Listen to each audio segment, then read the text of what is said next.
Il s'agit donc de l'exposition Sauver des eaux qui relate en fait une inondation accidentelle survenue dans la nuit du 4 au 5 novembre 2008 dans notre dépôt principal extérieur au musée. On voit notamment le quasi-ensemble de la collection céramique, des objets brisés, présentés en l'état.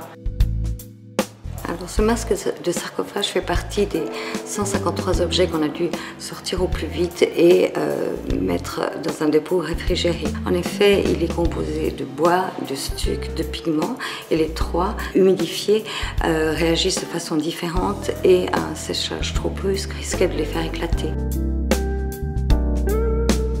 Paradoxalement, c'est justement cette légèreté et la portance de cette pièce qui lui a permis de flotter et de redescendre avec le niveau de l'eau que l'on évacuait au fur et à mesure.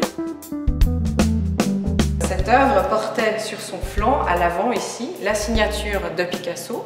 Cette signature a été complètement lavée par l'inondation. En plus, on s'est rendu compte que le nodule qui relie la partie supérieure à la partie inférieure était en fait en plâtre, avec une petite couche de verre à l'extérieur, mais peint de façon à imiter la corolle et l'anse de la partie supérieure. Sculpture de Hans-Peter Kamm en fil de fer et en papier. Le fil de fer a déposé de la rouille sur le papier. La pièce serait restaurable, mais elle est évaluée à un prix d'assurance trop bas pour qu'on puisse imaginer la restaurer à ce prix. Une œuvre qui est composée de 7 bols. 3 d'entre eux sont intacts, 4 sont cassés. Considère-t-on à ce moment-là que la série est détruite?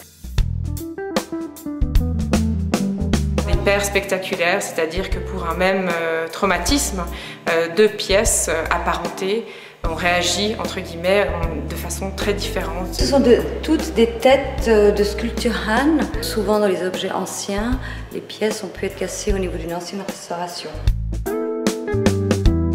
On a également un documentaire retraçant l'inondation catastrophique de Florence en 1966, réalisé par Alain Tanner à l'époque. Par ailleurs, on a un autre document vidéo très intéressant, le travail de restauration tel que le pratique Karen Vallée, qui est la restauratrice mandatée sur l'ensemble de la restauration. Lorsque les techniciens ont ramassé ces bris de vases au sol, ils en ont retrouvé pratiquement la totalité, puisqu'il ne manquait que 4 cm² pour remonter l'entier du vase.